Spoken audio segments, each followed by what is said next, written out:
graphic season continues. And the Sooners got the most important one they've got, right?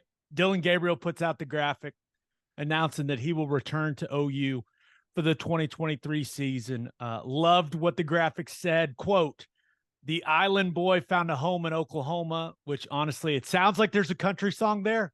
Sounds Right. like there's something that maybe our guy Toby Keith could work with that. Something. It maybe more of a Kenny Chesney vibe with his love of the islands, but nonetheless, man, this is massive news for Brent Venables and Jeff Lebby. We expected it to be this way, but for it to be official, it's the biggest news this football team has got when it comes to the impact on the 2023 season. Just had to happen and did happen.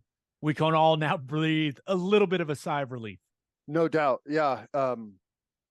It's and I know people have their opinions of Dillon Gabriel, and I totally understand. We've seen some incredible quarterback play here.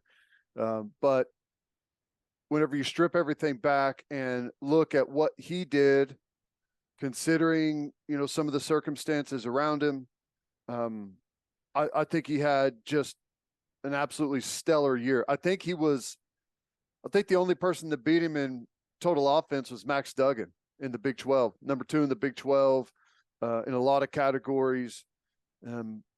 I totally expect him to be better next year. I do. Now, there's a lot that has to happen, right? The offensive line, we need to solidify that, but I think there's some good things happening perhaps in that room. I like what we have at running back. We got to get a little bit better there in some of the other things that come with being a running back. But as far as carrying the football, I think we're going to be in a good spot. And, we got to have some wide receivers. We got young, talented wide receivers, and some guys have to step up. But I think experience, a year in the offense, and I understand that he's got a background in Lebby's offense, but you got to remember he was in another offense for 2 years after that with new language, new verbiage.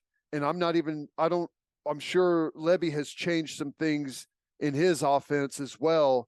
So it wasn't just, boom, pick up where you left off. Now, he did have a head start, but carryover going right back into this next spring, like this should be a huge developmental spring for everyone involved now that, everyone's got a year in that system. So yeah, I think it's great.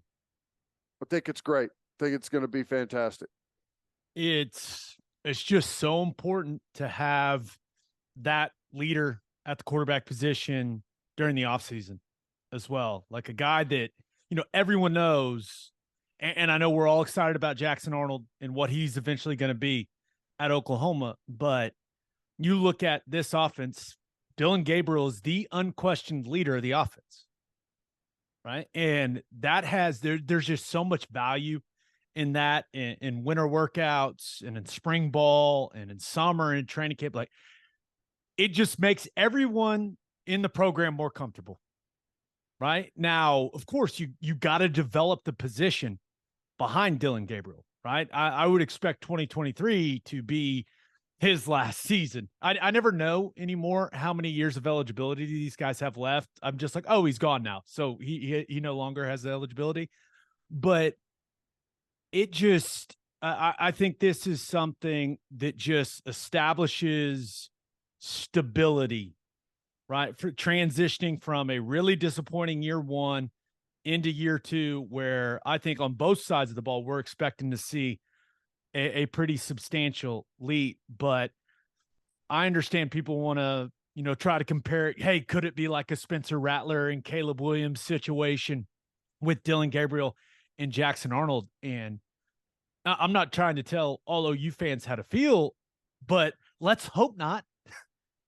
Right. I mean, let's hope that Dillon Gabriel makes the necessary improvements. Let's hope that he addresses some of the issues that resulted in some of the accuracy issues that he had. And let's hope that this guy plays at an extremely high level in 2023 and sets the table for Jackson Arnold moving forward, and kind of what it looks like and what the expectations are. That's what I know. That's what I'm hoping for. Like, that's how it goes down in a perfect world. But having a veteran guy that knows the system, that people look to as a leader at the quarterback position, it's just huge, man. It's massive. It is.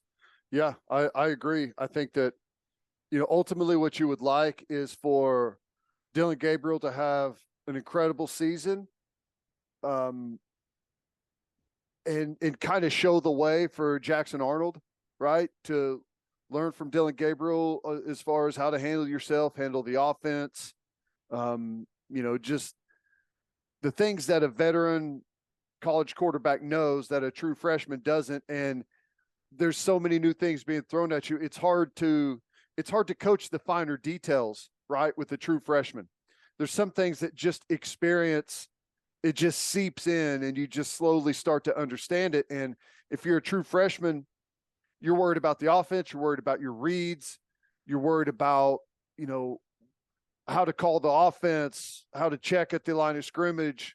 You're worried about all of that stuff. So it's hard to gather all of the real finer details of the position, but you gather that from watching someone else do it, right? If you're the starter and you're getting all the coaching, it's just an avalanche of things. But if you are in that second spot and you can pick those things up and catch the finer coaching points along the way, it makes you that much better of a player than going out there and trying to learn it all on the fly. And I think one thing that's extremely valuable, and this is something that we talked about with Jalen Hurts and Spencer Rattler a little bit. Like, think what you want about what Dillon Gabriel did on the field this year, but off the field, pretty much a model citizen, right? Yeah. Says the right things, does the right things. From every indication we've gotten from his teammates and from the staff, from conversations we've had, leads the right way. I think that Jackson Arnold, we're all expecting that guy here in the near future to be the face of Oklahoma football, right? That's what comes with the quarterback position. But him not being thrown into that immediately is not a bad thing. And him learning how to be the face of the program from Dillon Gabriel, like, that's valuable as well. Now, I'm not trying to make it sound like Jackson Arnold is just going to come in here in January and be like, you know what? No, I'm happy. I'm the second quarterback. I'll just chill on the bench. Like, I don't think that's how that young man is wired. But as far as learning the system and also learning all the other things that come with being the starting quarterback at Oklahoma from Dillon Gabriel, like, that's valuable. And to learn it for lack of a better term, for like a chill dude like Dillon Gabriel, I think that's going to be really valuable for Arnold as well. Yeah. Well, I just think it's not just quarterback, but you can look at quarterback and think of some stretch runs where we had incredible quarterback play. And a lot of that, there's a link there. Guys sat behind a really good player, watched him play, came out, did their thing. I mean, same thing happened at center. Same thing has happened on the offensive line at other positions, or just if you think of it as a group, same thing has happened, at different positions. So there's a lot to learn by watching someone really good in front of you. So I think it's perfect to bridge the gap.